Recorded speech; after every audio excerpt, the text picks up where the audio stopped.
Shukran, Masood. I was just struggling to find the mute button there. Assalamu alaikum, everyone. Good morning to all of you. Really honored and privileged to be here today. I just want to get my presentation up quickly.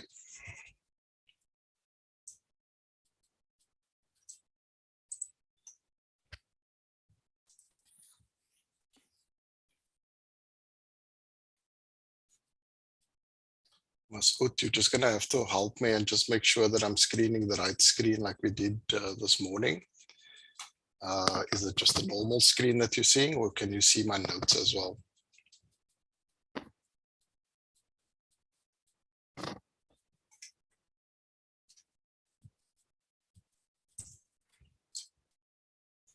Masood, can you hear me?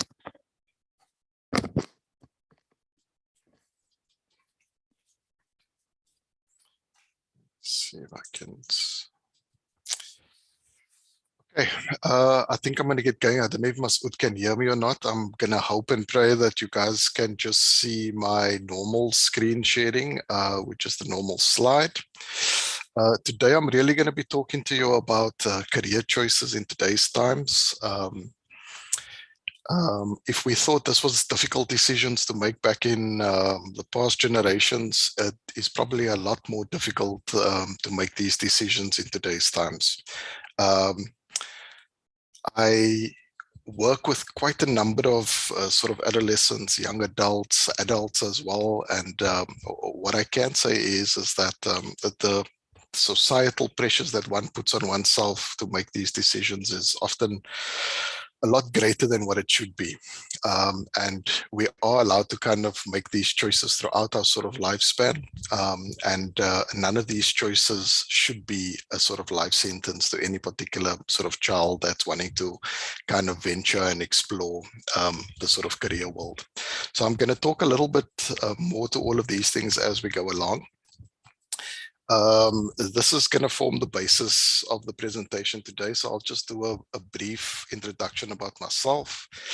I'll focus a little bit on the world of work. I'll focus on knowing myself and collecting experiences, which is probably the key that one wants to try and get right to help someone make much more effective sort of career decisions.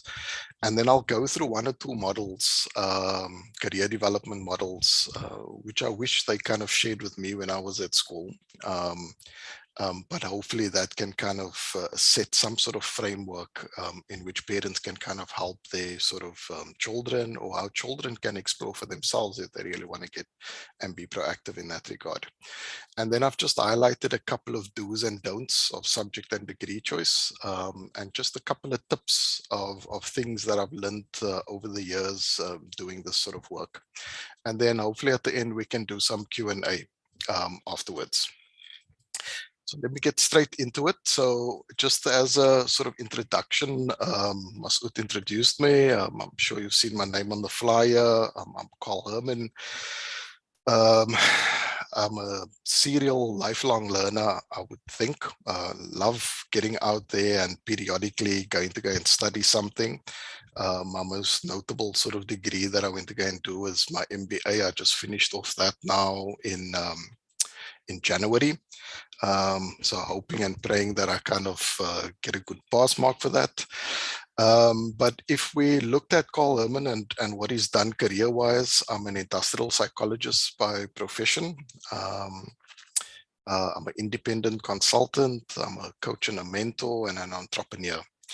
And maybe it's a little bit fitting for me to kind of, if there are some sort of adolescents that are looking at how their career can evolve, maybe I can share a little bit. So my sort of career started off in the HR field. I went to go and study that at Kaput, which was Cape Technicon back then.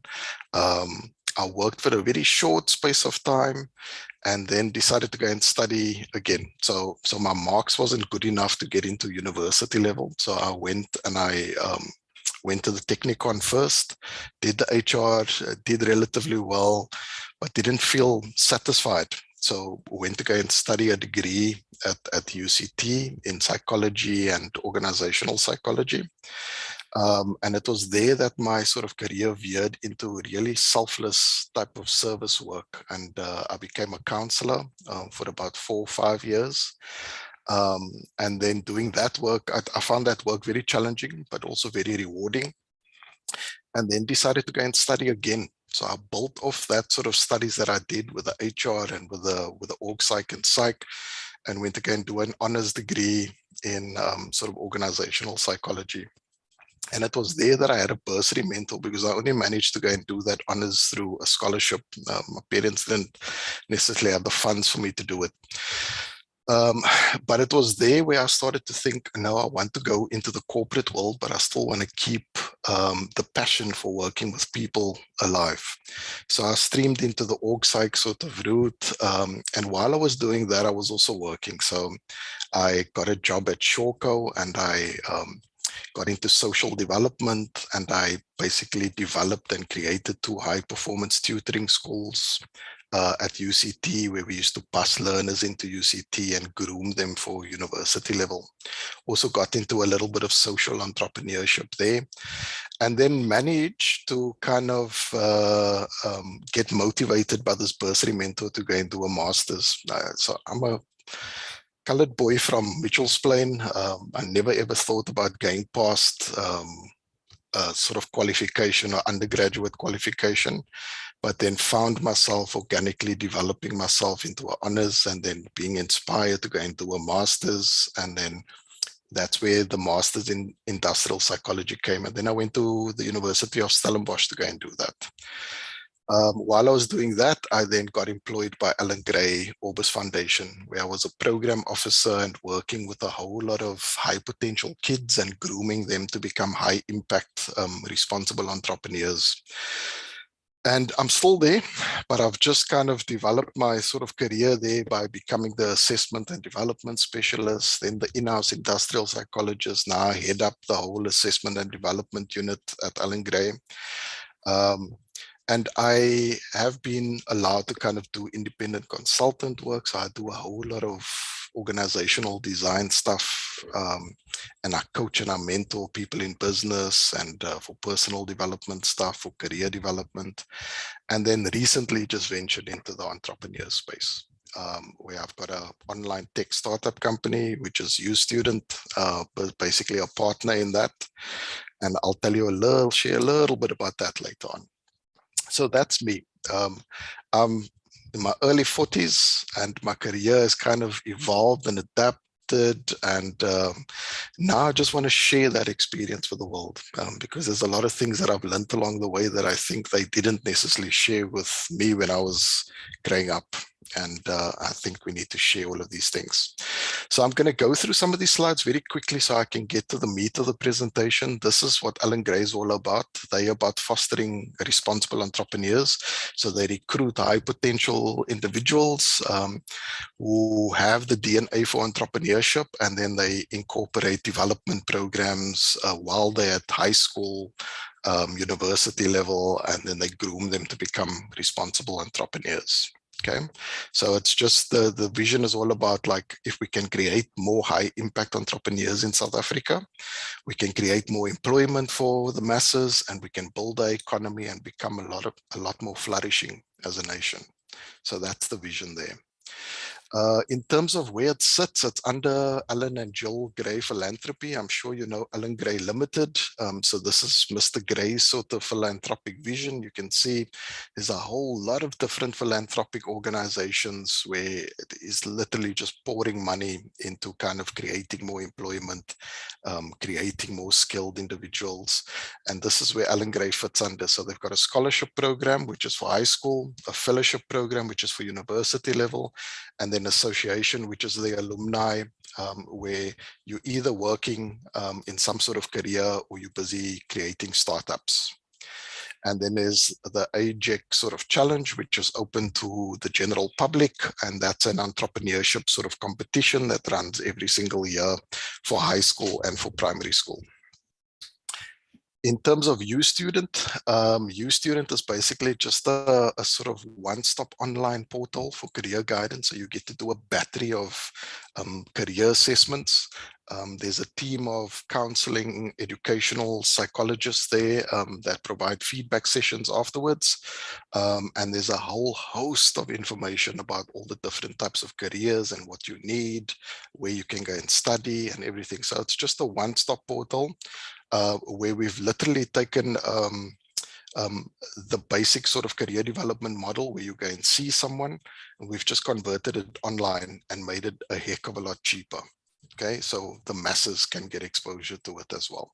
So that was the vision of starting this particular business. So just to get a feel for the audience, I just want to ask this question, and maybe you guys can just mention it in the chat, just so I can check the temperature of who my audience is. How experienced are you in making career decisions? So you can just put 1, 2, or 3, 1 being no experience, 2 some experience, and 3 a lot of experience.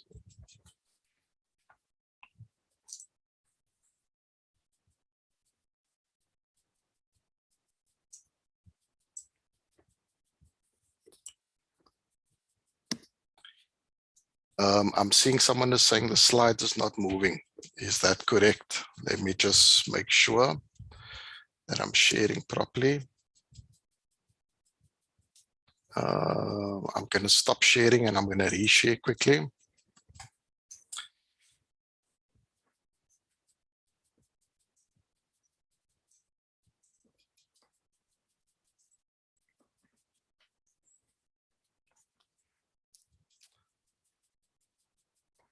Okay, is the slides moving now? Let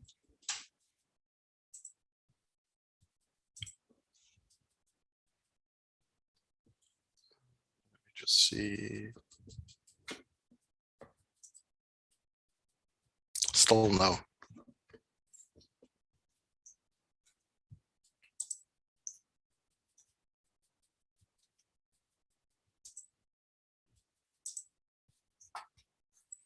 Okay, let's try this one more time.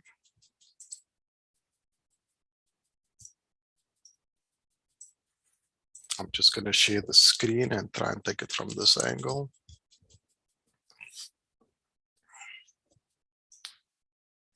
Okay, are you able to tell me what's, can you see the screen now? Is it moving now?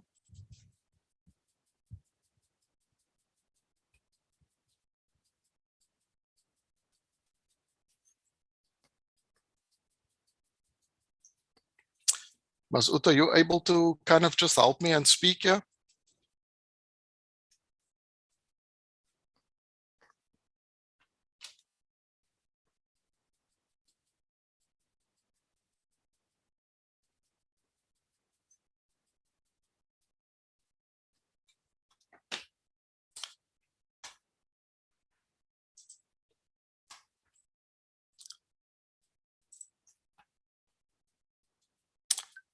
Okay, let's see. Are you able to see now, everyone?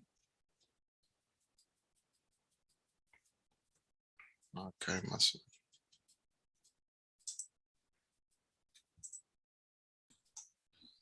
Masood, can you hear me now? Yes, I can hear you. I can hear you, Paul. Okay, shukran. Sorry about that, man. I've got 3 screens here, so I find it sometimes very challenging. Okay, cool. Can you see the screen now? I can see it. Would you like me to share on your behalf, and then I can just move the slides? Yeah, I'm comfortable with that as well. Yeah. Okay, cool. Apologies for that, everyone. Okay, there we go. Can everyone see the screen now? Yeah. Okay, perfect. Okay. Okay, so if you can just take me now to slide number 9. I just wanted to get a sense of the sort of audience. Okay, so there's quite a bit that's got no experience, some experience, and a little. Okay, that helps me to kind of just set the frame. Let's go to slide number 10, Masood. We can start there. Okay. All right, so thank you for answering that question. It helps me. It looks like we've got a very diverse sort of group with us, so I'll try to keep it as broad as possible so we can keep everyone included. So this is your sort of traditional model for career development. This is, just click on it one more time. I think there's a, Okay, just go back again, Masood. Thank you. Just past that slide. No, not back. Forward again. Slide number 10. There we go. No, you just went past now. There we go. Stay just there. Okay. All right, so when we look at a traditional career development model, this is how it normally used to focus if you go and see a career coach, or if you go and see a educational psychologist or a counseling psychologist. They'd normally do a whole self-assessment with you. They'll look at your interests, your skills, your values, your work styles, and then they'll basically map out all of the key things that could be applicable to you, and then they'll give you some sort of interventions to go and explore, and then focus on certain good fit measures, and then potentially go, depending on where you're at in your sort of career development stage, do a job search or action plan related to the space that you're in. This model is very linear, and in today's times, it really is not that applicable in terms of just the world that we're living in now today.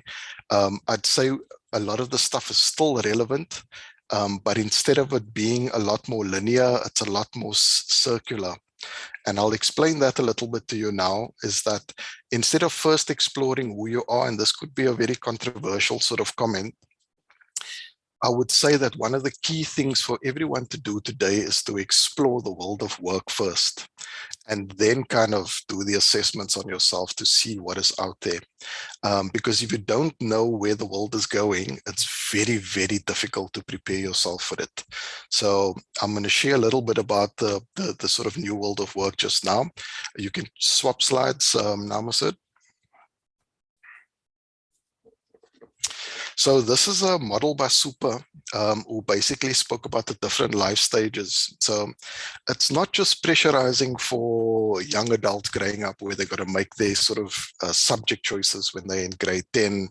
So grade 9 becomes quite a challenging time where you've got to kind of choose those subjects. Then in grade 11, you've got to start considering what your degree choices are. You can see there past that grade 11 level, you start moving into your exploration stage. You're going to university. You then potentially start your first career. You then establish yourself and potentially look for ways to kind of maneuver in the organization. And then when you get to 45 to 64, you kind of hit the maintenance stage, where you're just in a sort of flow, waiting to kind of retire. And then there's a decline stage where you actually got to plan your retirement as well and make decisions around how you're going to live at the end there as well. Now, in the ideal world, this is a model that would be applicable to everybody, but the world is changing and times are changing as well. And some of these decisions are not life-threatening. So when I say that, in my generation, our parents used to kind of influence us and encourage us to kind of find an occupation, find a degree choice, and then kind of find some sort of stability. What we're witnessing at the Ellen Gray Orbis Foundation with these high potentials today is kids have 3, 4, 5, sometimes 6 different career paths in their sort of lifespan, and they're moving and chopping and changing between career sort of professions at a much faster pace. So it's like those times of choosing one particular career and profession and just sticking that for the rest of your life. I'm sure it's applicable in some sort of occupations and professions. But when you're out there playing in the world of work, it's a lot different now. And I'll maybe speak to that a little bit more now. You can change slides now, Masood. Okay, so this is the world that we're living in, and some of you might be familiar with this. We're living in a thing called the Vuca World now, so it's volatile. The environment demands that you react very quickly to ongoing changes. You can look at things like the COVID pandemic now. We literally had to change as those things were happening, okay? So it's volatile. There's a lot of uncertainty. And it's becoming more uncertain as we're going along. As the world is becoming more complex, it's becoming more uncertain, and it requires you to take action with action without certainty, which means You won't always know the answers, but you're going to have to act anyway. And then when we talk about a complex sort of world now, it's not as insular as what it used to be back in the days. We're living in a global economy now. So you've got people that's operating here in South Africa, but they're working for a company in the States, or they're working for a company in Europe. A lot of people are like moving between sort of continents now, lots of interdependencies. We rely on what happens sometimes in a first world country affects developing nations. So very complex. It's not as straightforward, and then very ambiguous. So the world now requires you to act in unfamiliar sort of environments that's outside of your expertise sometimes. And this can be very challenging for the average type of Joe out there, especially if you like routine, you like structure, you like to know. The more you are able to develop yourself to operate in a Vuca world, the better for you. Okay. Next slide.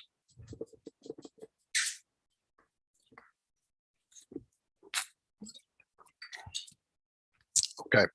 So I did a couple of searches on the 21st century world, and I found literally, when I punched in the new world of work, I found over 8 million sort of hits. So that's just to tell you how much sort of sites and articles and stuff there are out there with regards to the new world of work. About a year ago, it was 7 million. Now I checked again, it's 8.5 million. So when it comes to the new world of work, it's a very, very relevant sort of topic.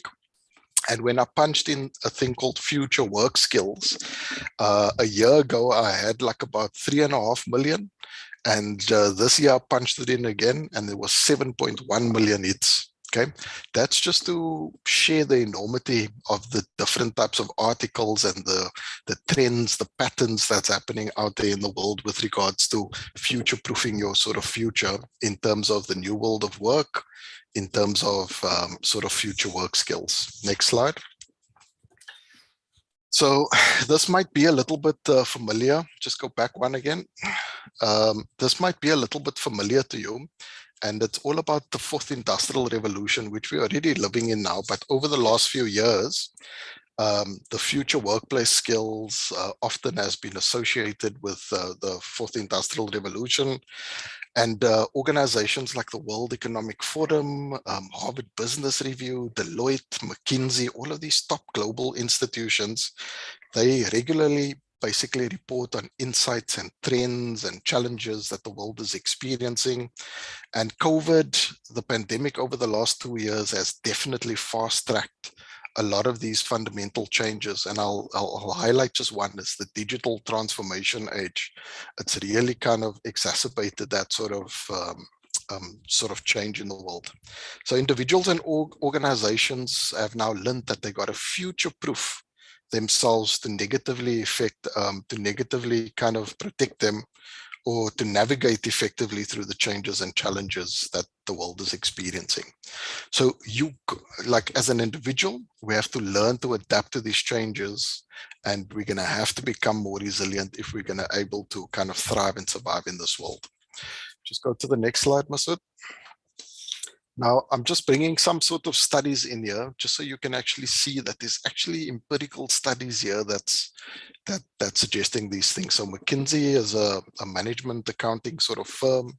They're quite a global organization, and they basically reported now in 2018 that there's a dramatic increase in the demand for things like, there's dramatic increases, sorry, in the demand for things like higher cognitive skills, which are things like your advanced literacy, writing, quantitative and statistical analysis, because the world is all about the information age and data nowadays, right? They're also looking, seeing an increase in social and emotional skills, as you can see on the chart over there. And these are things like communication, negotiation, empathy, your ability to learn continuously, and that leadership sort of elements, and being able to be adaptable to change. And then another increase is this one with technological skills, which I now mentioned was exacerbated by COVID.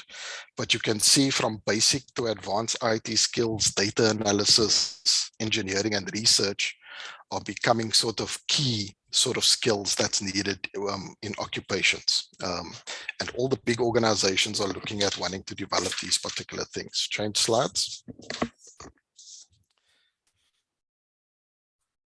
So when we look at the future of work, we got to understand that it brings a lot of opportunities for our kids that are now venturing into this sort of space. So technology, for one, reduces the need for workers to complete sort of menial routine type of work. And that gives employees the ability to be able to focus on people, solving more strategic problems and thinking creatively. A recent article by Harvard Business Review basically highlights that several human characteristics that would be extremely important for the future world of work. So we're not just looking now at degree choice and what to go and study. We're looking at what are those competencies and skills that we need to develop within our kids to prepare them for this future world of. Okay, so these include things like keeping that imagination there, the creativity there, strategy. And along the same lines, Deloitte also had an article where they said individuals who have the capacity for creativity and problem solving will set one employee apart from another in future work settings. So you can have two people that go and do an engineering degree, but when I recruit for that particular job, I test for competencies as well, not just for what you're scoring at your sort of degree. You can be the top scorer, but if there's an average scorer there, but he's got all the competencies that I'm looking for, the creativity, the imagination, the sort of strategic thinking, the people skills, I'll probably go with that individual because he'll cope better. Okay. So a lot of these work activities and stuff like that involve the abilities that are not easy to automate. And therefore, the involvement of people rather than robots is almost guaranteed. So the roles of employees will just change. The robots, the AI will take hold of all of those mundane tasks, but having that emotional sort of skills, that interaction, that problem-solving skills, you will always need people for that. Okay. You can stay on that slide. Can just move one again. So I went onto the internet, did a little bit of research, and I'm going to focus on a couple of models now that you can look at, like what are these skills and these competencies that companies look for. Okay, so this is just like a sort of word chart here, but skills organizations need today are things like creativity, like I mentioned, problem solving, understanding how the digital technology sort of landscape operates. And then we're also looking at things like culture of adaptability. So your ability to be able to adapt to change and so forth are going to become sort of key. This Udemy for Business, I did some more research in 2020. They reported that the soft skills that are seeing a huge sort of increase are things like growth mindset, creativity, innovation, and communication. They also found that critical thinking, communication, storytelling, and emotional intelligence are identified as the fastest growing soft skills in the workplace. Okay, so I'm going to show you now a few sort of like frameworks, and there's a couple of these competencies that are coming through all of this research and all of this sort of information from these top organizations. So in summary, like an analysis of the relevant literature shows that there are some recurring themes to the new world of work. And so some of the things were digital skills, the emotional social skills, and then also your cognitive skills. And I'm going to show you a model now where that comes out. Just move the slide, Masood. So we broke it down a little bit. So if we break it down, there are three sort of categories of skills that you have to try and develop alongside your sort of academic career. Okay, it's not just about doing the academics, and I'm going to explain to you how you can develop some of these skills alongside of your sort of academic career. So we break it down. The one is the cognitive, your analytical and critical thinking. That normally should come through your academic sort of curriculum. They can teach you how to think critically and so forth. Complex problem solving, active learning, detail orientation, time management. So your schooling environment should really focus on developing that sort of cognitive ability there. Okay, there are other ways that one can develop it. Then the creative side, it's just originality, innovation, your resource and content skills. I'm going to share how you can develop these other two sort of elements, and then your social, which is emotional intelligence, social skills, initiative, trustworthiness, leadership, social influence and coordination. Okay, can move slides there. So that first model was looking at how we could break down those competencies into three sort of categories. Okay, this was research that I actually conducted at Allan Gray, where we researched 1,200 sort of entrepreneurs in the African context, 69% established entrepreneurs and 31% startup entrepreneurs that were successful in business. And there's a huge overlap with some of these skills. There's a couple of few that's out there, but you'll see how some of these things come through, those 21st century skills. So we basically came up with a model, and we found that these 14 competencies are literally predictive of entrepreneurial action. Things like opportunity assessment, creative problem solving. So if you're considering the entrepreneurship world, these are some of the skills and competencies you need to think about developing while you are progressing in your academic career. Innovation, flexibility and adaptability, which is resilience, autonomy, locus of control, curiosity, values-driven, action orientation, calculated risk-taking, value creation, growth mindset, leadership, self-efficacy, and opportunity recognition or identification.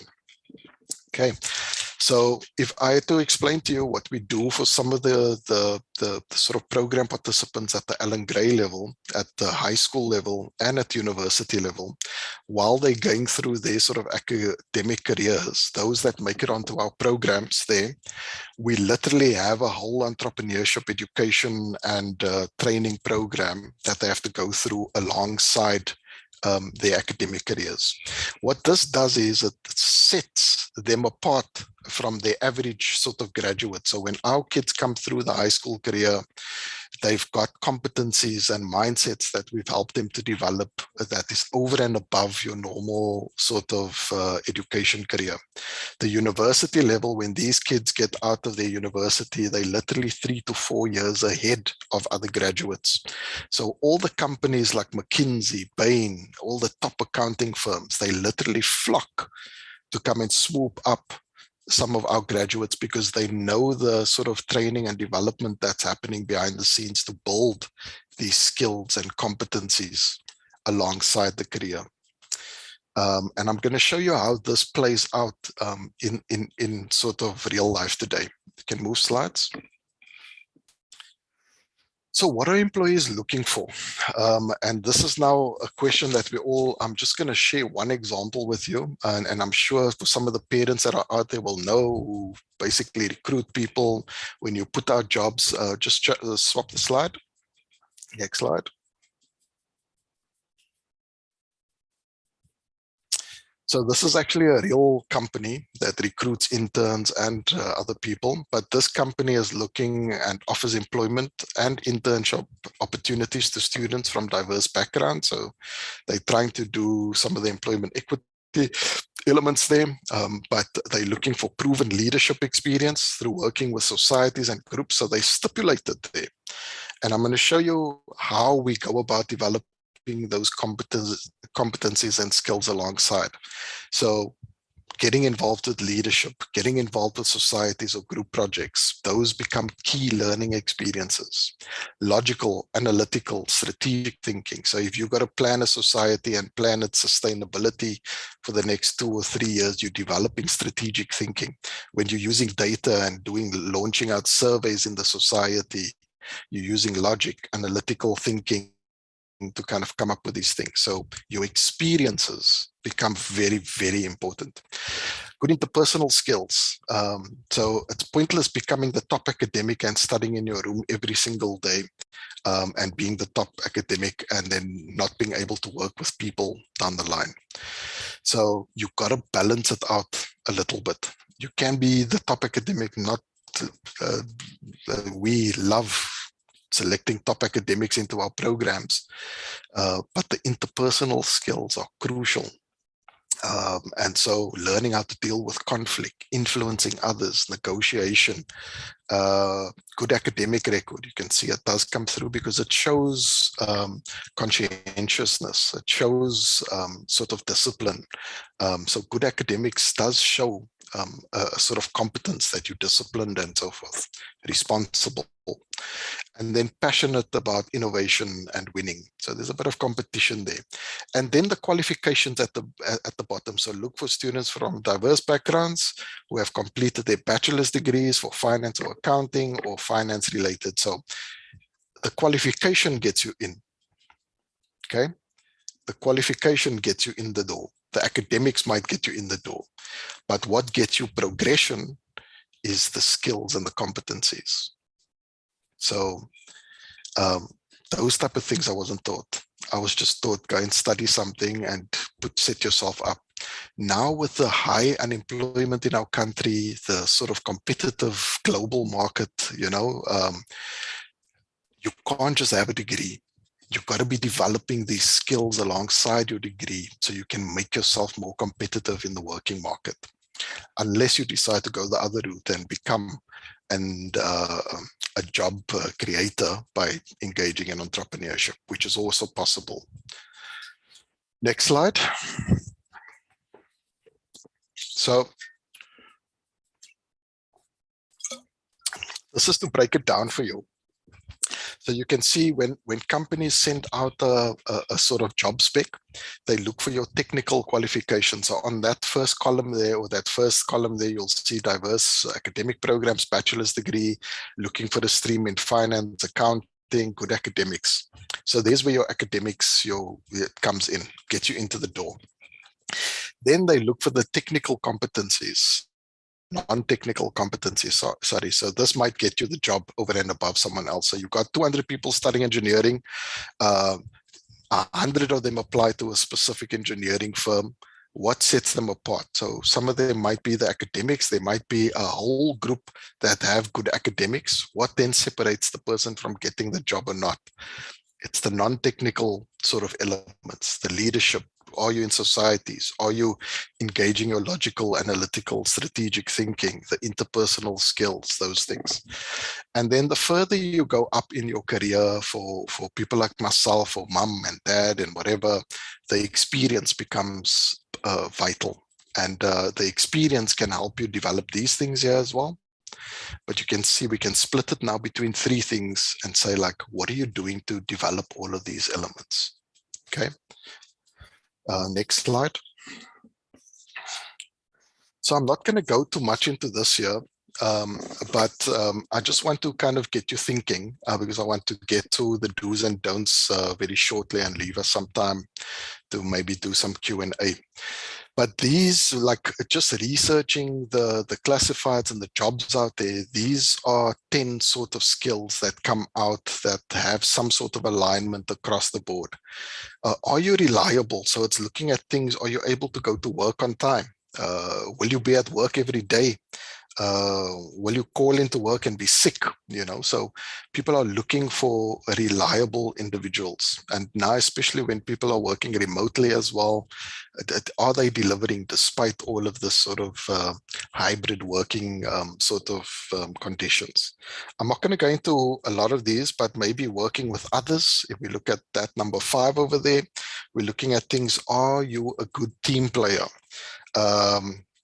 Do you get along with people? Do you offer ideas and input into projects and build on other people's ideas? Okay. And then things like attention to detail, depending on the type of job. If you're thinking about engineering, if you're thinking about the accounting field, you're going to need to have a good attention to detail. And so do you tend to get details right more often or not? And do you find details irritating? Because if you find details irritating, then that type of career might not be the most fitting for you. So these are just some competencies that you can look at, but you'll see through all the models that I've shown you, you can literally break it down into those 3 dimensions: the cognitive, the sort of interpersonal, and then also the social element as well. Okay, you can move slides now. So now I want to start building into the model that you could potentially use. So when we talk about knowing myself and collecting experiences, this is what my parents did encourage me to go and do casual work and learn some of those skills and stuff. So I'm very grateful for that. I wish they knew, what skills and competencies were needed for that time or for my time of work. Now we know a little bit more. We know a little bit more about what you need to develop to prepare yourself much better for the future world of work. And so in order to get there, you need to know about yourself. You need to become a lot more self-aware about who you are. I kind of work with a lot of young adults and their parents when it comes to these things, and people can think and be very self-assured that this is who I am, but when you really start to dig deeper,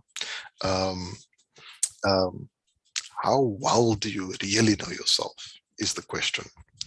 And so knowing yourself, there are ways to kind of confirm whether you are correct. And there's ways now that you can use psychometric assessments, and I'll talk a little bit more to that now. And then collecting experiences. When you actually go out there and you join societies, you do leadership, you get yourself a casual job, you start to learn more about yourself in those sort of experiences. So collecting experiences is incredibly important. And this obviously evolves and develops over time as you grow and develop as a human being as well. Okay, you can, next slide, Masood. So in the 21st century in which we are at now, careers are no longer just narrowly defined by jobs and skills, but they are now defined through experiences and learning agility. And being in the sort of psychology field, industrial psychology, organizational psychology, this thing of learning agility is becoming more and more sort of prominent.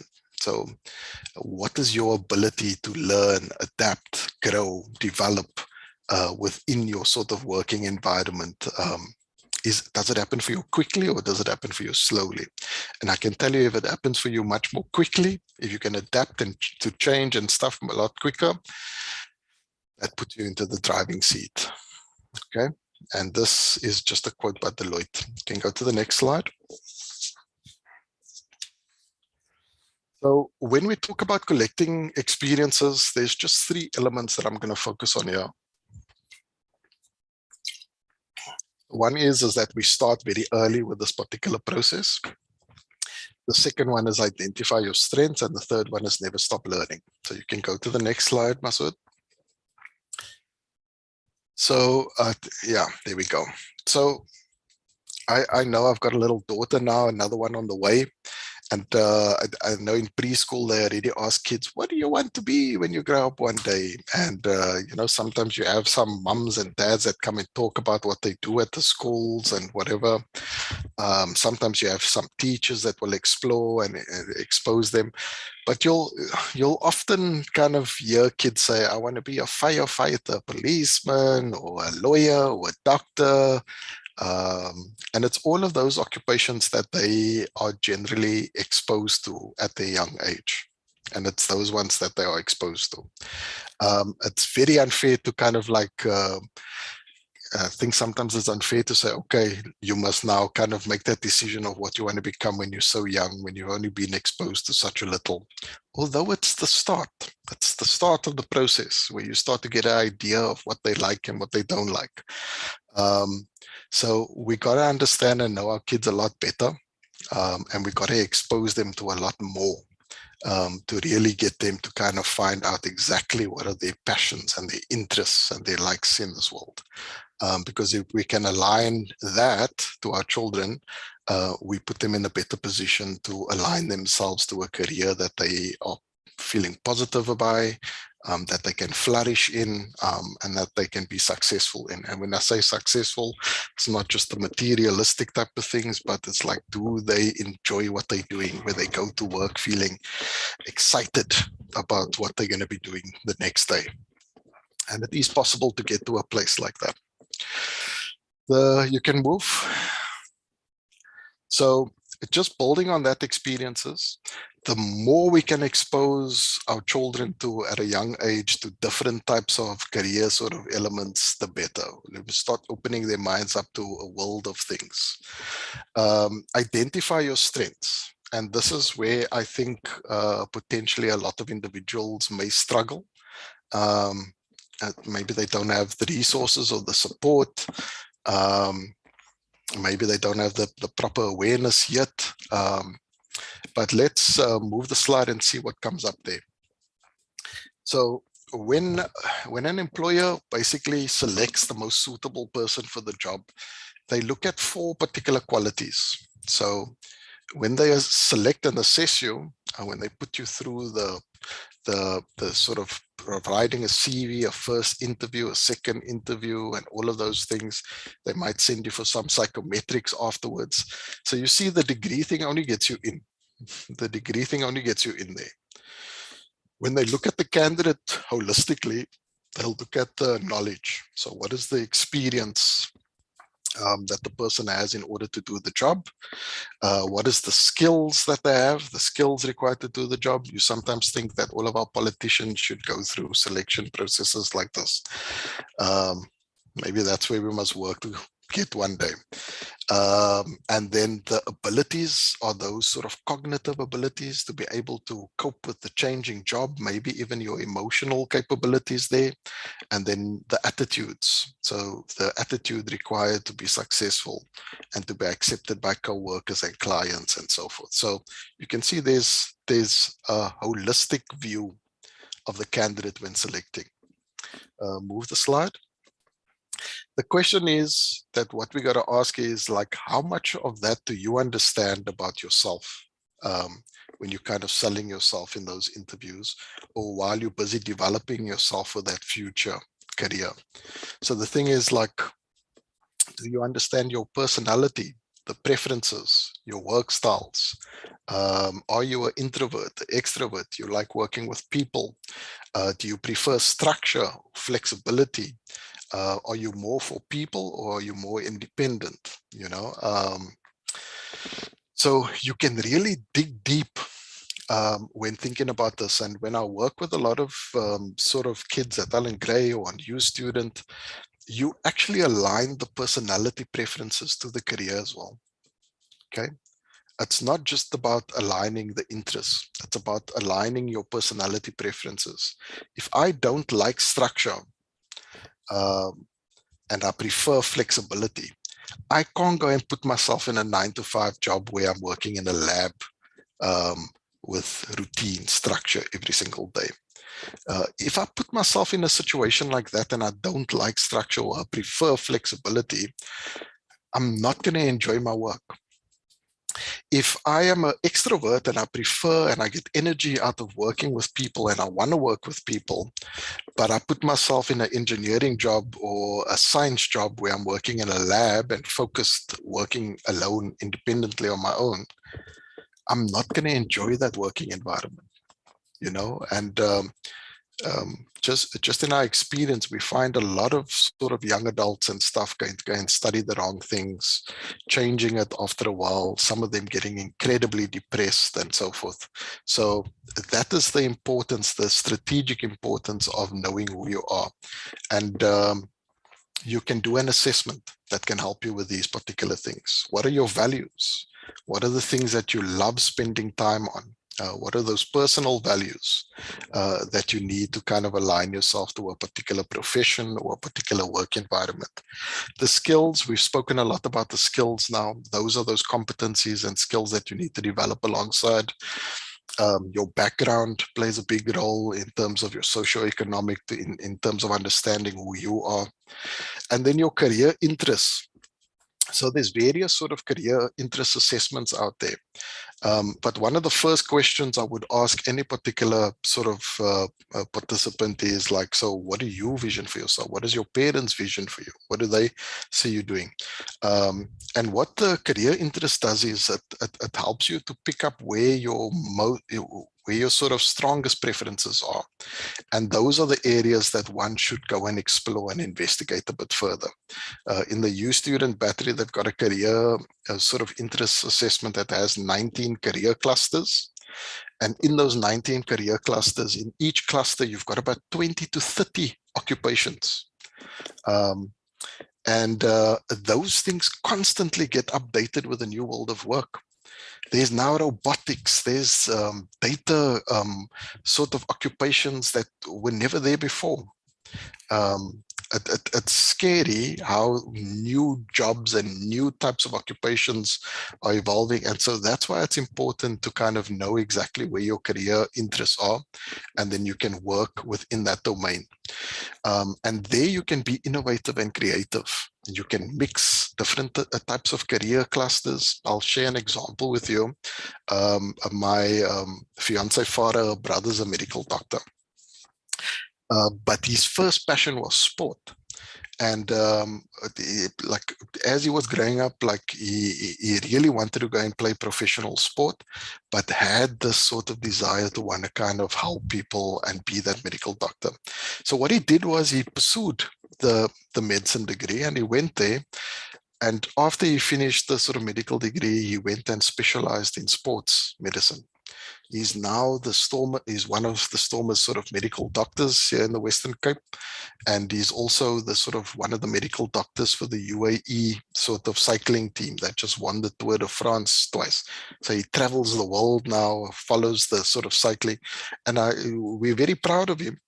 But what he's managed to do is that he combined two of his passions. He took his love for sport, took his love for medicine, and he put it together. And now he just did sports medicine, and now he's living his best life. So look, it's not always easy, but the reason why I share that example is because you don't have to isolate yourself to one thing. There are ways and means to be creative where you can actually combine sort of career interests and become very creative in that way. Now, your aptitude also becomes very important as doing your cognitive assessments. And here we work with a lot of Alan Gray sort of potentials that come in. They literally are the top performers in their class at their school. Their teachers basically encourage them to go and do actuarial science. We do a little bit of cognitive assessments with them, and we say that, look, you maybe got good marks at the schooling system, but there might be some challenge or some sort of hindering ability over there. Are you sure you want to continue with this? And some of them, because they have the drive, the determination, they push themselves and they literally just scrape through. Now, you get two types of people. You can go and study what you're good at, and you can focus on your strength, and you can potentially enjoy everything that you do. Or you can be one of those individuals who have an end game in mind. You still, however, need the cognitive ability to be able to go and study that. So some people put them through business degrees, but their passion is sitting in arts and crafts, whatever, but they go and do the business degree because they think about them starting up their own business in whatever sort of arts and crafts type of speciality. So they go and do the business degree because they have a long-term vision. You're going to have to decide where you fit in that spectrum. Am I one of those individuals who's just going to follow my passions, or do I have an end game in mind where I'm going to put myself through a little bit of challenging type of courses, but that's because I want to get to my end goal? And there's no right or wrong there. You just need to decide where you fit on that spectrum. But in order to put yourself through challenging sort of academia and whatever, you've got to make sure you have the cognitive ability to do that, because you could just set yourself up for failure as well. Okay. And you can become a lot more aware. That doesn't mean you're going to be less successful. It just means that you maybe need to take a different route. That's all. Okay, so who I am is the sort of component that I think everybody needs to actually build into their sort of career development sort of approach. This can definitely help you make a lot more effective sort of career decisions going forward.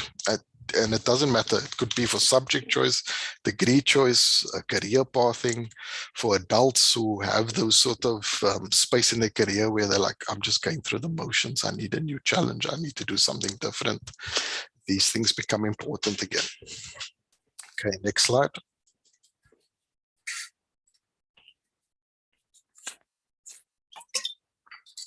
Okay, we're nearly done.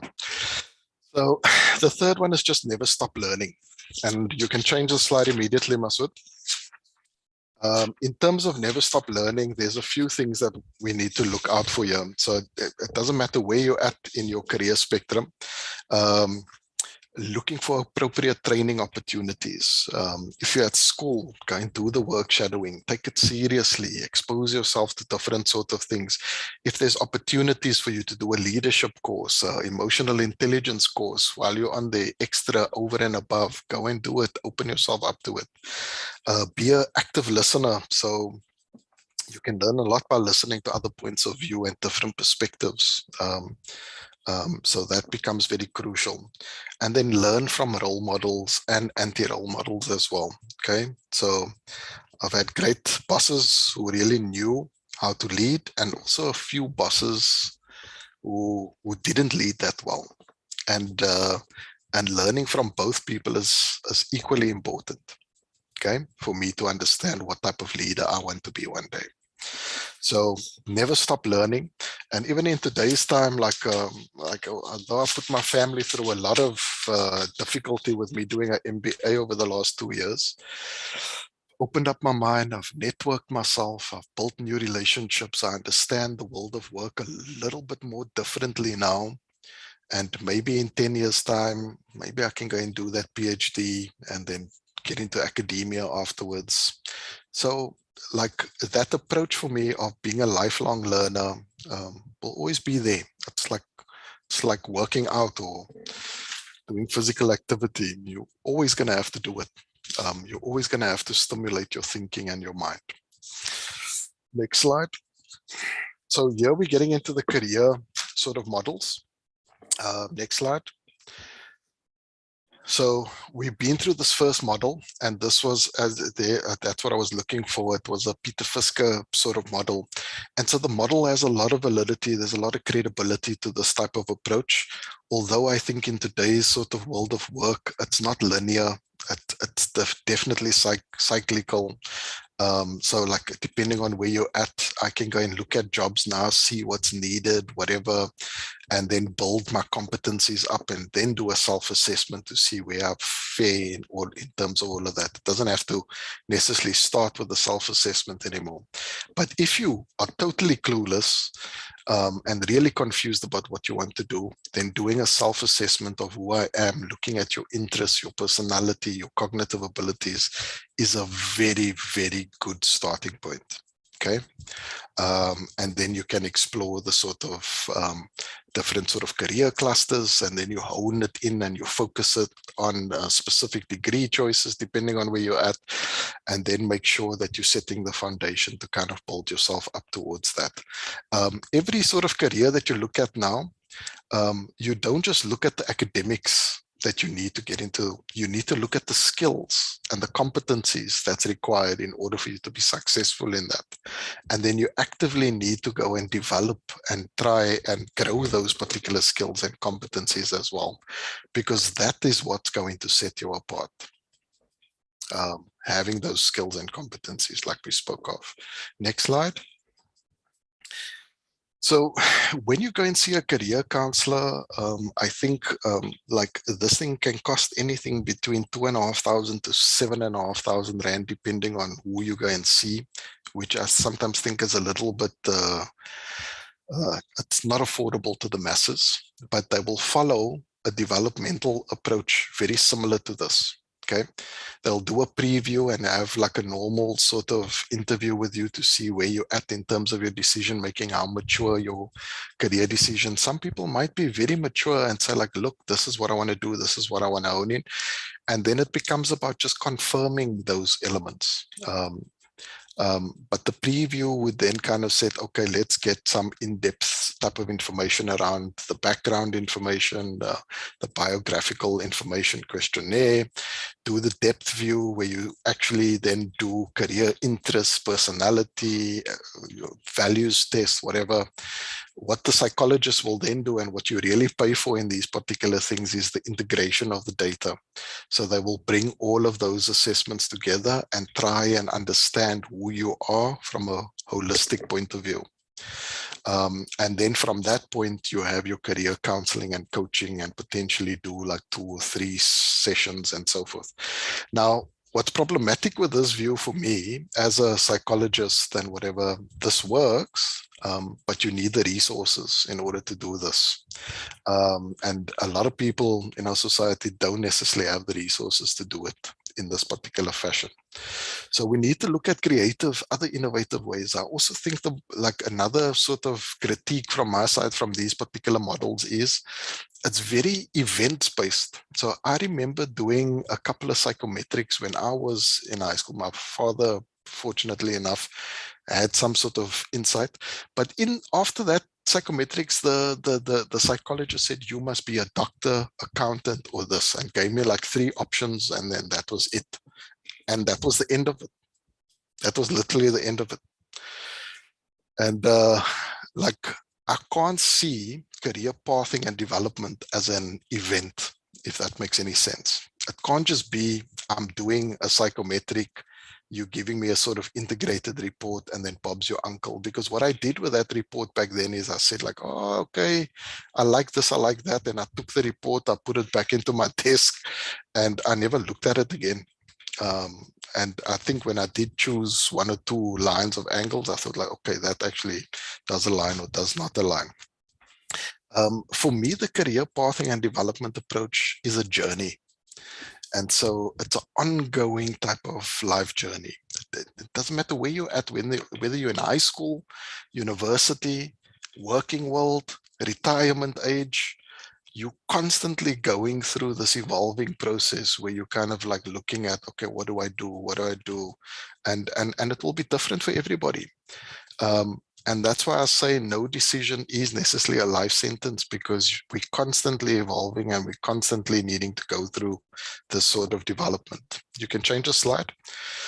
So I was fortunate enough to kind of do a sort of dissertation on this. I actually developed a sort of an online career development workbook program for Alan Gray, looking at this. So I look, if there's educators and stuff out there, like this could be potentially very useful for you. But what I realized in the research is that the career development journey, there's 3 people in the process, okay? And I'll try to be more generic about this. There is the program participant, or we can call it the young adult, the individual who's in that process. There's the parent and partnering schools, or you can call it, depending on where you're at, the working environment. And then there's the coach or the individual who's helping you, okay? In the middle of all of that, there used to be a psychologist who used to kind of take you through a sort of step-by-step process in that career development journey. So they take you through an assessment, give you a report, and then give you online feedback or face-to-face feedback, and then it would stop there. So what we're now incorporating at Alan Gray is that we are developing the program officers. or we can develop educators out there. We can do the assessment, develop a risk profile, a very simple, easily to understand sort of profile. You then do number 4, which is online or group feedback. You then incorporate a sort of online development workbook, which helps the individual to go and do some experiential action learning, research work, reflection work. And then there's a sort of decision-making tool in there. So depending on where you're at, you're either doing a subject choice, a degree choice, or you're doing a career pathing choice of like where to in my career now, where you need to think about the different sort of data elements that you're looking at that's helping you to make that decision. So I'll give you an example of myself. About 3 years ago, just before I did my my MBA, I went through a process in my 30s where I was like, what do I do now? Like, do I want to become more expert and specialized and go into a PhD? Or do I want to kind of do my own thing and get into business and do my own thing and develop and become more generalized and still have that expert skill underneath there, but become more business acumen related? I went to go and see a coach. And I went to a process of like 8 coaching sessions, worked with my line manager, and only after about 8 months made the strategic decision to go and do the MBA route instead of the PhD. PhD I can potentially do when I'm 50, when I have some time on my hands. But look, it's different for everybody. But like I say, we've now built a program where we've got these program officers who literally work through the workbook and create almost like a year-long program. And year on year, you kind of build on that all the time, get more exposure, more experiences.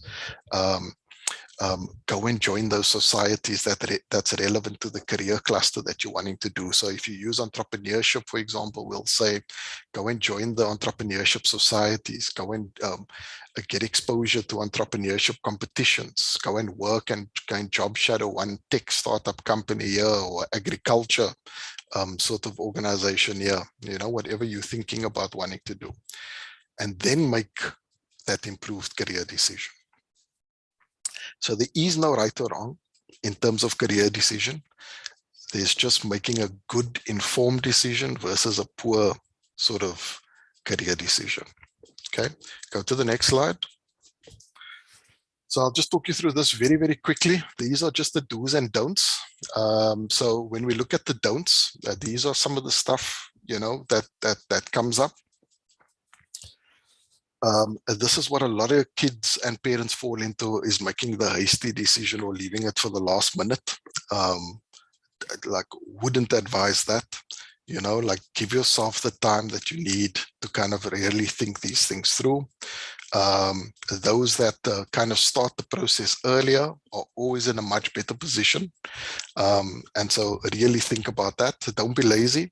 And when I say that, it's not just about getting the report and then kind of putting it into your sort of desk, but it's about now getting the report and having a proactive sort of action plan about getting those experiences I spoke of.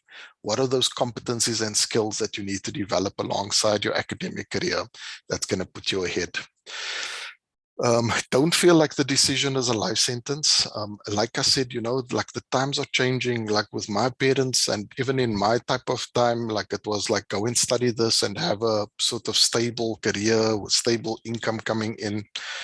It's different now. I'm looking at all these high potentials now. They're moving between organizations every 2-3 years. They're growing, they're flourishing, they're changing careers. They've got the skills and they've got the competencies through the sort of development program of the Ellen Gray that can help them cope and adapt to the change. So make sure that when you are choosing a degree or your subjects, that you're creating a platform for more options for yourself. That's it. Try and go for the option that's going to create more opportunities for you. This is a hard one, but don't fall into the trap of doing what your parents or significant others. I'm not saying that parents don't know their kids. Sometimes there's value to this in parents kind of guiding their kids and so forth. But there's some experiences that we have where parents put so much pressure. There's even research on this that suggests that the strongest influence for any kid with making these career decisions are their family unit, are the parents or the significant others. So parents must never underestimate the power that they have when it comes to these things. And sometimes it could be a blind spot. Sometimes parents don't really know this, but they try to live their sort of dreams and aspirations, which they didn't get to do through their children. And so kind of encourage them to go and do things. Sometimes it works, sometimes it doesn't. And we see now sort of situations where communities and parents encourage their kids to go and do actuarial science, go and do this, medicine, but it's not aligned to their interests, to their personality and whatever. And because they've got the cognitive ability to do it, they can do it. But the long-term effects of that is that they end up being unhappy or depressed in what they do. And so you find doctors, you find lawyers and stuff coming to do MBAs because they literally want to do a total career change. So it's a very fine line. Parents obviously understand their kids and so do have an influence in that sort of decision. But it's better to make sure that your kid goes and studies something that their personality, that their interests are aligned with. The next one is just don't make a decision based on a single set of data. So if mom or dad says, look, go and do this, go and do this, like that's probably not a very healthy type of career decision. Go and speak to your career guidance counselor. Go and talk to auntie and uncle who's out there in the working world or whatever. Go and do some YouTube research. Go and do some sort of research. Go and explore some of the prospectus at the universities. Do more than one type of element. So in the Alan Gray Orbis Foundation, there used to be a question about career. And we wouldn't, if you scored poorly, we'd put you as a sort of, as a risk factor there. Those who don't select or choose a degree path with more than two a sort of data points normally gets a risk profile indicator, which just means that wasn't thoroughly thought through. And so we'll ask questions like, what assessments did you do? What did you do to kind of get to this decision? Okay. And then don't follow the herd. If you're following the herd, it means that you potentially don't know who you are and what you're needing to do. You need to do what's aligned to your values, what's aligned to your interests, what's aligned to your passion.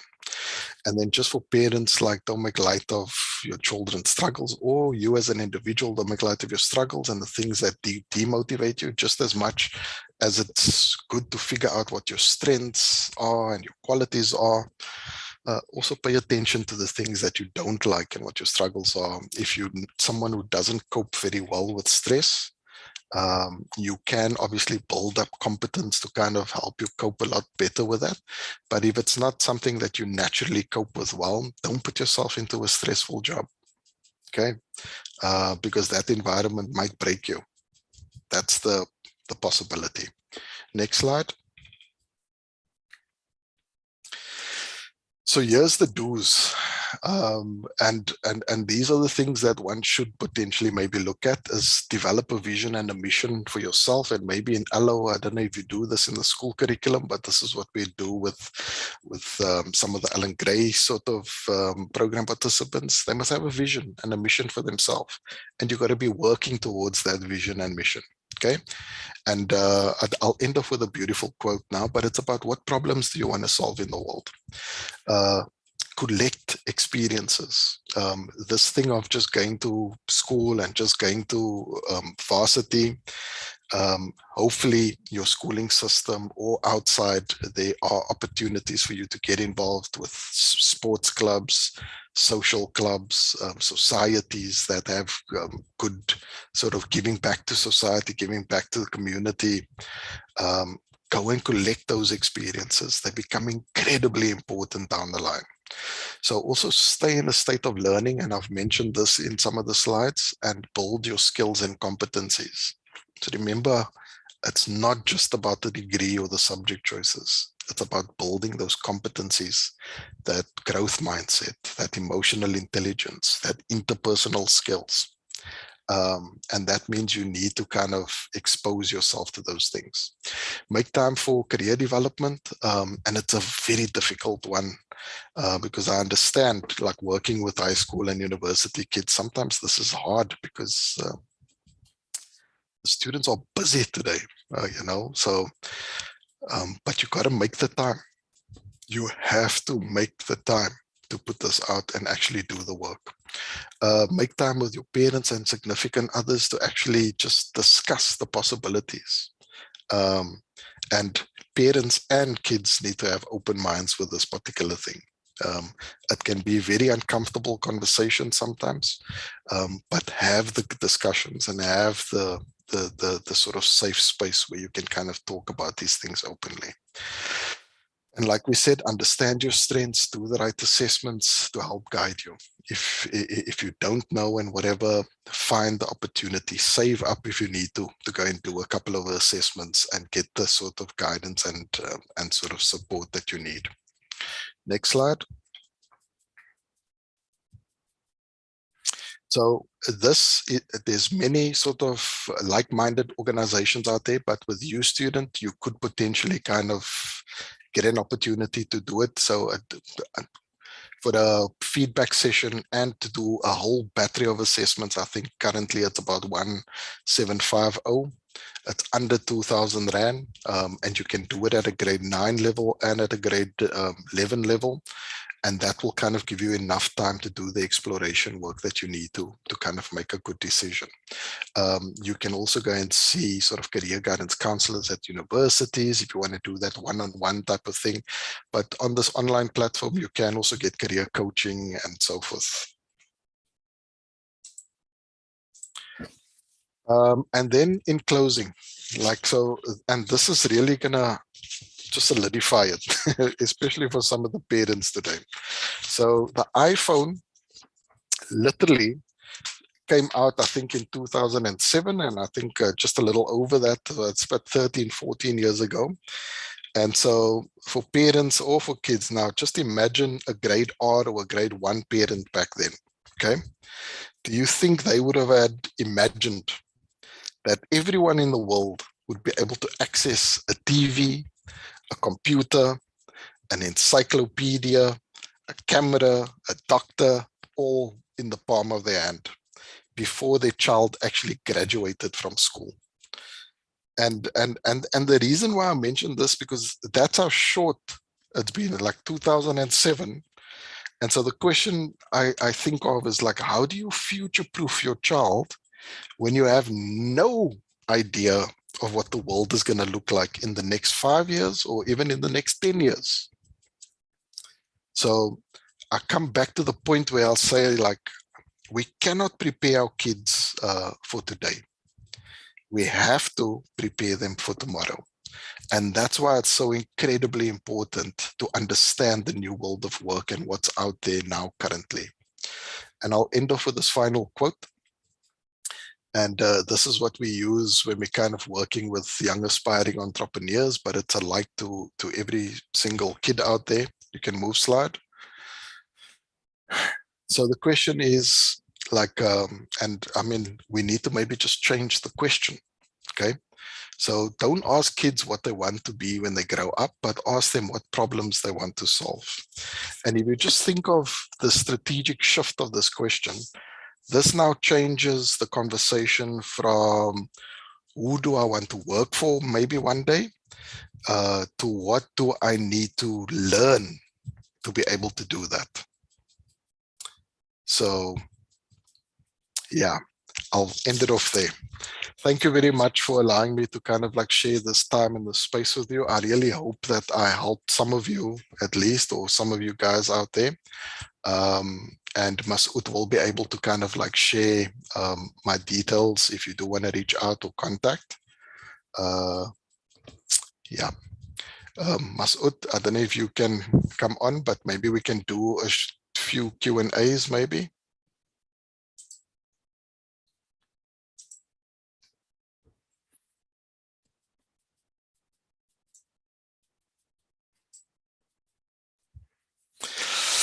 Let me see if I can put you on here. Okay, call. Would you like me to just answer some of the questions that maybe came through on the Google sort of survey thing? Yeah, sure. There's not much. There's only a few questions. I There's- mean, you can access the questions from your side. Okay, cool. We'll do that. Okay, so the first question is, what advice would you give a grade 12 learner that is struggling to choose a career? So that's it's still a question that we get even at Ellen Gray with some of the scholars who are still battling, despite some of the help and support that some of them get at some of these top partnering schools. So what we do now currently with some of the struggling, we'd really do a battery of those sort of career assessments to just understand their career sort of cluster. And if they're still unsure after that, it's about helping them choose a degree that gives them the most practical and feasible options for careers. So it's about the kind of doing a generalized sort of degree approach and then working alongside them at university level so they can then kind of align themselves to some sort of specialization if need be. So that's probably our approach at the Ellen Gray level. From a U student level, we'd probably kind of, each learner is different. So if we were doing one-on-one sort of like coaching, we'd probably do a battery of assessments, do some background information to understand where the sort of block is, and then work with that and try and get them to kind of create more self-awareness, understand who they are, and then work with them from that particular base. So I hope I've answered that question for you there. It's not a straightforward thing. I would say build up the resources to kind of do a battery of assessments and kind of help them to kind of just create the most feasible options for them. So in grade 7, kids need to know which direction they are going. As for high school, they need to decide whether it's going to be a commerce or a maths high school. How do we as parents guide them? That's a very good question. I think like from a scholar's level in grade 7, it's very difficult. We're normally guided by how sort of scholars perform in their sort of subjects, and that normally becomes the primary indicator. It's not necessarily feasible to do sort of psychometric assessments necessarily at that young age, especially things like personality or career, because kids haven't fully developed their cognitive abilities or had proper exposure yet. So the main indicator that we use, I'll talk maybe from an Ellen Gray perspective here, because we recruit grade 7s and grade 6s onto our sort of scholarship program. So the most strongest indicator becomes the academic potential, the academic ability. So where they kind of performing in there. So I wouldn't put them in a maths and science school if they're poor at maths. Maybe that individual is destined for something of the arts or creative side. And that's okay, you know. So but at least I can use those as indicators initially. If you were to kind of apply for sort of institutions like Ellen Gray and whatever to get your kid onto a scholarship or a bursary, we don't just look at the sort of academics. We'll look at things like learning potential. Do they learn quickly? Do they adapt quickly? And then we look at some of just a few of them, but we'll look at a few of those competencies. And is your kid good at problem solving? Has your kid got a good self-efficacy? Because those are the things that will kind of help your kid be successful at the next phase. So those are some of the skills and competencies that can be developed and can be honed at scholars level. Hope I've answered your question there. The next one is how to guide youth who don't want to continue with formal schooling routine and are very bright. They want to work instead. Any advice of such youth? That's another very good question. Look, a lot of the kids that I work with are like, they probably, from an Ellen Gray perspective, they're destined to go and study at tertiary university level. What's very, what we found, I don't want to say it's common practice, but there has been outliers. kids who are incredibly bright but don't want to go and study. And some of them have fallen off the program, but they've started entrepreneurial ventures already and were earning money already. So the foundation has actually lost some of those individuals over the past years and have now adapted their sort of approach. So when there are individuals like that, they now put them onto an IVC sort of program where academics is not the most important thing. Try to just get them through there. They try to just get them through, but at least entrepreneurial development and stuff becomes key. What I wanted to say is we did some current research though, because we were thinking of dropping the academics and we were thinking of dropping like how important is it to go and study, and how much is that linked to high impact entrepreneurship or successful career sort of spaces out there. And through the research, we built up a partnership with the University of Pretoria. And in that research, it actually said that the most successful entrepreneurs are the ones that did have some sort of tertiary education. So like, I suppose what university does is it teaches you critical thinking. And that's one of the skills that's needed to help you to flourish out there. So you can go and work, but what might separate that individual from the one that sticks it through is that they're going to have that critical thinking ability and might be able to scale their business or progress in their jobs a lot quicker down the line. So maybe just something to think about. I know it's obviously a very contextual. One needs to consider all of those things as well. But if there is an opportunity to go and study, I would still encourage the studies. I do know that our way of educating individuals might change in the future. And I'll just share this one example with you. I think there's some coding sort of thing that you can do over a year now. But like people are becoming very wise now, and questions are starting to be asked like, do I need to go and study a 3 or 4 year degree in order to be successful?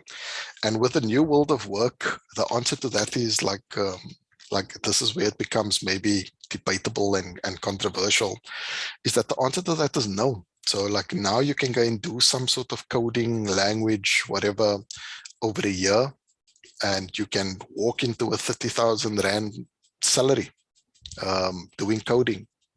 So that might be the opposite side of the coin there.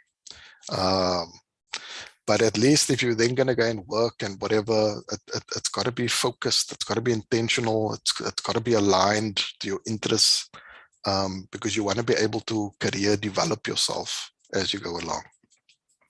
Hope I've answered your question there and I didn't ramble on. My question, please touch on the status of employment equity and appointments in the workplace and which industries are lagging.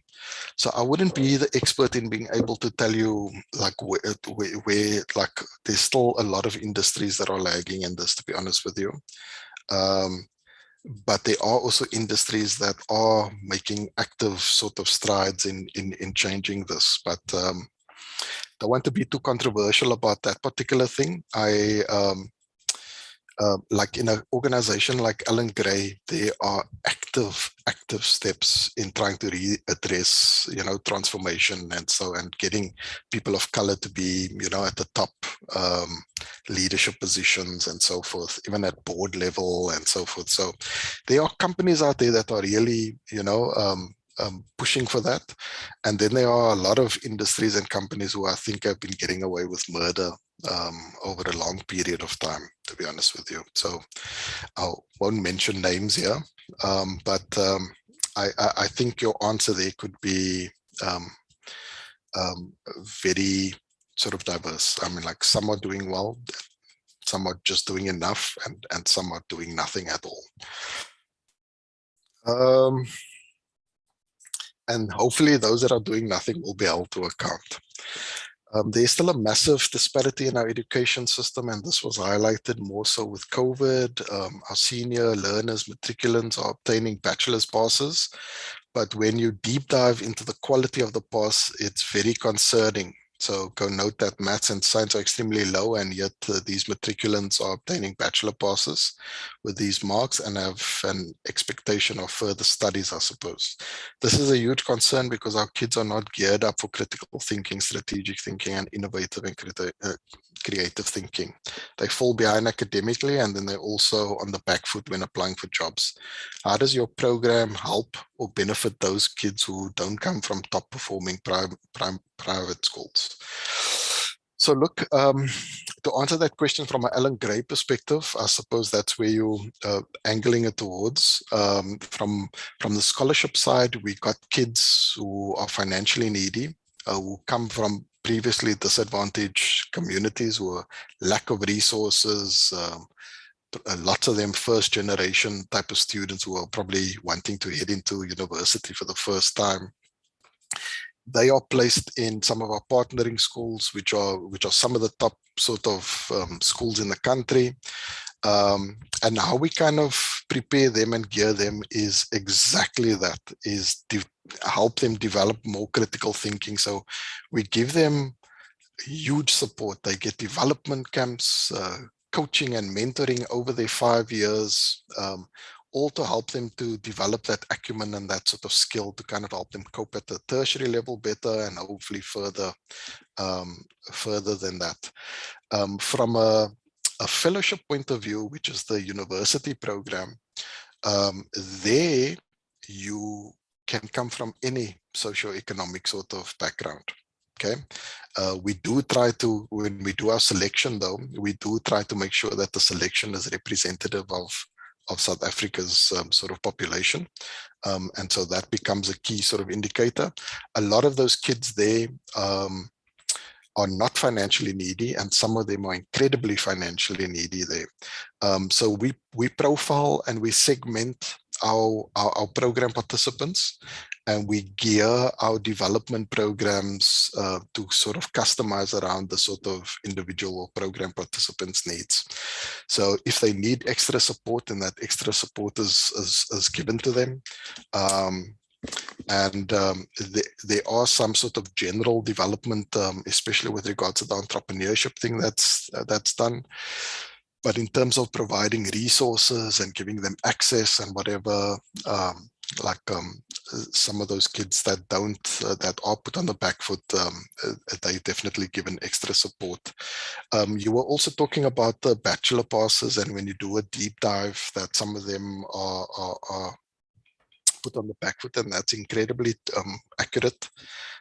So if we were going to kind of select kids onto the program, we actually do sort of standardize sort of tests that we design in collaboration with some universities. So we can actually sift out those that haven't been getting the proper education, but it looks like on paper that they are. So I don't know how we're going to address that particular thing, but I think as a parent, the parent would probably have to kind of make sure that they're putting in a lot more as well on the side to make sure that they're kind of developing their kid holistically, maybe providing extra sort of maths tutoring and making sure the kids are kind of joining societies or sports clubs if it's possible, and actually getting that types of exposure. How does one get their kids into your program at Alan Gray? So you can go onto the website there. You'd be able to kind of explore and see whether there's eligibility criteria for the scholarship and the fellowship program. And you'd be able to kind of align to see whether your child will be able to get in there. For the scholarship program, you've got to be financially needy, and so there's different sort of earning categories there. Like bandwidths that they have there, and those are all on the website. And then from a fellowship or university, it doesn't matter what social, but you gotta have the sort of entrepreneurship DNA. And in order to do that, you gotta expose yourself. So I would suggest doing some shadowing around some business, maybe even starting a business or two and failing at it and getting that type of exposure. It's about building those entrepreneurship competencies I highlighted earlier on. It's about building some of those competencies. Those are the stuff that we look for. How do you manage expectations that the psychometrics test will give the answer? So look, from a psychologist point of view, we got to be very careful when we think of the psychometrics test. So like just being exposed to it now for over a decade, there's a lot of stuff out there that one can use. There's even free tests online that one can do. But South African law and legislation is very strict around this, because psychometric tests were used very poorly way back in the day. So what you got to look out for is that you got to make sure that the psychometric tests that's used are valid and they're reliable and they're relevant to today's time. There's a lot of test distributors there. You got to always ask the person you're working with, are the tests valid and reliable? Are they applicable to today's times? Like, I won't mention names, but like there's some sort of tests out there and they're incredibly cheap and whatever, and a lot of people like using them. But when you look at their career interest test, they talk about, do you like working with typewriters and stuff like that? And like, if an assessment is still talking about typewriters, then that's not a very valid sort of assessment to use. So you got to make sure that the assessments are also very relevant to today's times and considering that future world of work elements there. There are a lot of good things out there, but they're also very expensive. So you got to kind of work through the right people, I suppose. If you have a psychologist that kind of does integrated reports, sometimes you will find a psychologist that uses a personality assessment from this particular organization, then they use an interest questionnaire from this particular organization. And what they're then charging you for is the integrated report, where they bring all of those tests together and they give you a sort of integrated feedback report. Now with UStudent, we try to eliminate all of those type of things. So you get an automated integrated report, as in like an hour after you do the assessment. Your coach or your psychologist gets an advisor report and they can then do that feedback session with you like within the next day or two. You do it for a lot cheaper, a lot cheaper. So I hope I've answered your question there. And then in terms of, and then just to like add on to how do you think the psychometrics will give you the answer, you got to always treat the answers within context. So it depends on how the person has answered the psychometric. So a good coach psychologist will understand that you need to treat the results with caution, and then you need to treat the results within context, and nothing is cast in stone. So your retest reliability is normally 12 months afterwards. And sometimes it's always a useful thing to do it at a grade 9 level and then again at the grade 11 level, because there's been a lot of development, a lot of exposure over that 2 years. How does a learner get onto I've spoken to that. And then does one look at potential interests a child has? It can change. So the interest can change depending on the exposure. The potential, when you look at competencies and skills, if we talk potential from there, yes, those competencies and skills are developable. So you can definitely pick up, and that can change and develop over time. But the personality preferences are normally quite, it's very difficult to change that. So interest can change with more exposure and more sort of experiences that one gain. The potential, when we talk about it from a competency point of view, that can change as you grow and develop if you're actively developing those things.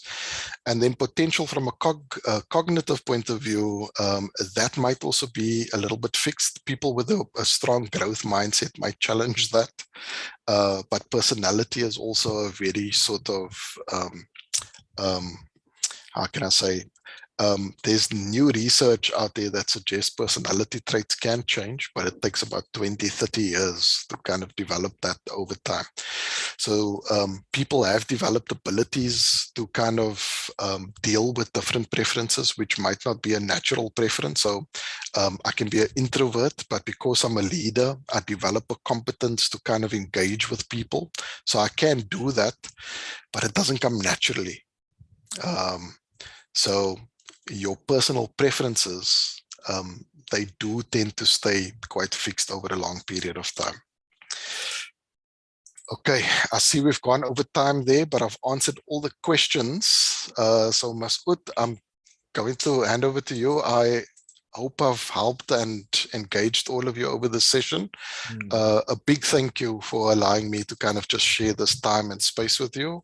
And if you do have any questions, and maybe you can direct it to Masood, and he can always share my details and stuff with you for Alan Gray or for you, student. And then we can take it from there. Perfect. Thank you, Carl. It was really extremely informative. And just one question somebody asked them, do you perhaps have an Alan Gray Orbis Foundation in Johannesburg? We do, yes. It's in Sandton, and I can share that contact details with you, Masood. You can share it with the person. We do. Okay, perfect. So Laila, you can just message me on WhatsApp and I'll send you the details. But thank you once again, Carl, and we're looking forward to having many more sessions with you in the future. Happy to help and support wherever I can, Masood. Okay, keep Shukran. well. Shukran. Keep well. Okay. See you. Bye.